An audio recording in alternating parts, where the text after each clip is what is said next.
And so we started kind of going on a tangent before and we got distracted.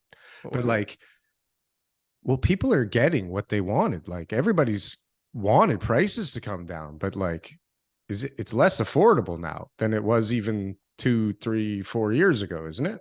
It like is. affordability gap has spread, has it not? So what the fuck?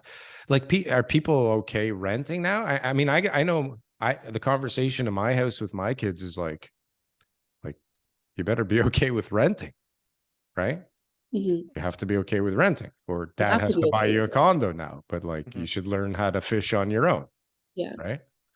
Yeah. Right. So like, what the fuck are these kids gonna do? They're gonna, if you're, we were saying the other day, if you have a budget of like $2,000 a month, like go look around, go enjoy that roommate in the 1+ den that you move into downtown. Like, what can you get for $950 for a room downtown Toronto? People are paying Yeah, way more shared than that. kitchen. Yeah, way more. Yeah. So people need to get used to renting until things change. And I don't know how they're going to change. They can't change. This is the thing. So do people still actually, is there a belief, TK, do you believe even that they can catch up at some point? Like, is that in the realm of reality for you? I guess I'm an optimist, right? Is that something's going to change, right? There'll be some sort of leveling out. I'm hoping by the time my kids are 30, that they can own a home in an area that they want to be in, that they can afford that. Our society, that's 2 decades from now, bro. That's a long time. When Vancouver was a good example, because when everything was really changing fast, right? This is the Canadian real estate show. We'll try to talk about them. When Vancouver was changing really fast, there were some really successful like people who just couldn't afford to live, on the mainland. Like it was like, the lawyers, the doctors, all those professions that people grow up to be like, to have that status of success. They're like, we can't even afford to buy. Who is buying all these properties? And obviously foreigners are being blamed and all that kind of stuff, right? So yeah. I wanted to return to that, where it's not just like elitist foreign nationals or, people who have generational wealth who can afford to buy a house. I want it to be like, if you have two incomes in a marriage, a couple, and you both have, good income, well above average, you should be able to afford the best neighborhood in the city because of that alone, and that you build your way up to it. The best in the city?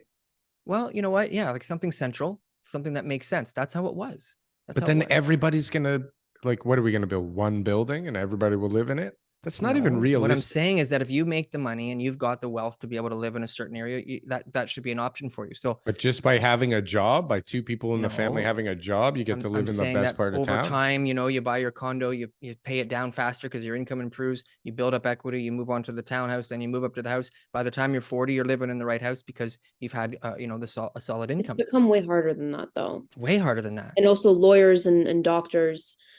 My lawyer complains. My doctor complains. Yeah. My doctor looked at me, he's like, you're probably making way more money than me, and I went to school for 8 years. And I'm like, it is what it is. It hurts.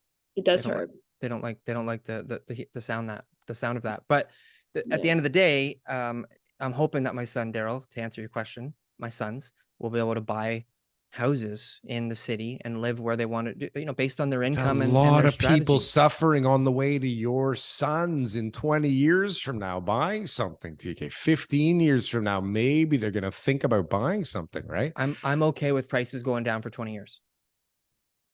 Doesn't affect me. So selfish, TK. It doesn't affect me. I'm just saying. Jesus, you're like an evil villain. You should be paying off your mortgage. Whatever price you just bought your house for, you should have had a plan to be paying off this mortgage. So what about let's say it was a 25-year amortization, to sell accelerate it in 3 it, years. pay it off in 20. So now after 20 years, you've paid off your loan. Your commitment was to buy that house at that price. 20 years later, you're using tomorrow's money, which is worth less than today's. This is not how it works here in Canada. This is and not the price that what they sold get us to buy in with is going to be more affordable. And inflation too will change things. I mean, wages will rise. There'll be lots of other factors that'll come in. No, but what happens here is that you sell it in 3 years and you make 150 grand clear and you don't pay tax on it.